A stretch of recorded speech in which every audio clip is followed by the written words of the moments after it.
اسراف سے بچنا ہے، کنجوس نہیں ہونا، یعنی جہاں لگانے چاہیے وہاں بھی نہ لگانا، یہ کنجوسی ہے، یہ بخل ہے، اس سے دین منع کرتا ہے۔ لیکن بلا وجہ کا اسراف کرنا، دیکھیے قرآن مجید کہتا ہے کلو وشربو، کھاؤ پیو، ولا تسرفو، اسراف نہ کرو، فضول خرچی نہ کرو۔ حضور نبی رحمت صلی اللہ تعالی علیہ وسلم کریم ارشاد فرماتے ہیں، میرے نبی پاک صلی اللہ تعالی علیہ وسلم بیان کرتے ہیں، حضور فرماتے ہیں تم نہر پر بھی وضو کر رہے ہو نا، پھر بھی تمہیں پانی ضائع کرنے کی اجازت نہیں۔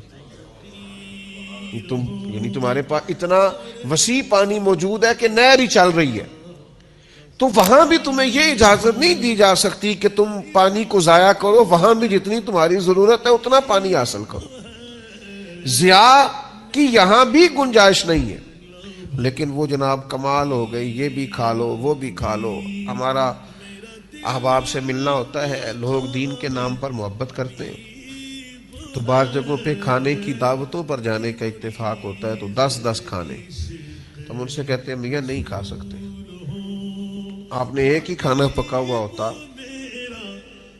تو بڑا اچھا تھا، ایک روٹی کھانی ہے۔ اور وہ یہ ہوتا ہے کہ آپ کبھی تجربہ کر کے دیکھ لیں گھر میں کہ وہ ایک سالن صاف سا پک جائے تو وہ چل جاتا ہے گزارا بہترین سا۔ جب آپ کے پاس 10-15 قسم کے آپشن ہو تو بعض اوقات تو دیکھ کے پیٹ بھر جاتا ہے۔ لیکن ہمارے ہاں کچھ لوگ کہتے ہیں کہ لوگوں کو پتہ چلنا چاہیے میرے پاس پیسے ہیں، لوگوں کو اندازہ ہونا چاہیے کہ میرے پاس وسعت رزق ہے۔ تو بھائی آپ اسراف نہیں کریں، بیکار خرچ نہ کریں، فضول خرچی نہ کریں، یہ عمل اتنا خطرناک ہے۔ آپ نے سارے پیسے بھی کما لیے ہیں تو پھر بھی اس کے آپ مالک نہیں، مالک حقیقی تو اللہ تعالیٰ ہے۔ قیامت والے دن 2 سوال ہوں گے، بخاری میں موجود ہے رزق کے مسئلے میں۔ محض یہ سوال نہیں ہوگا کہ کمایا کہاں سے تھا، کریم فرماتے ہیں یہ بھی پوچھا جائے گا کہاں سے کمایا، اور یہ بھی پوچھا جائے گا لگایا کہاں پہ۔ تو یہ جو خرچ کرنے کا تعین ہے یہ بھی آپ دین کے مطابق کریں گے، آپ کو خرچ کرنے کی بابت بھی سوال ہوگا۔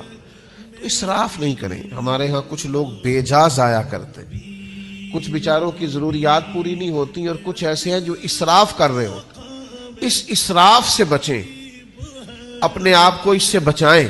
حضرت سلمان فارسی رضی اللہ تعالیٰ عنہ ارشاد فرماتے ہیں، حدیث کے راوی ہیں، ارشاد فرماتے ہیں، ابن ماجہ میں حدیث موجود ہے، آپ فرماتے ہیں کہ میں نے خود نبی پاک علیہ السلام سے سنا، حضور فرمانے لگے جو دنیا میں جتنا پیٹ بھر کے کھائے گا نا، قیامت والے دن اتنا ہی بھوکا رکھا جائے گا۔ بہت زیادہ سیر ہو کے کھانے کی دین اجازت نہیں۔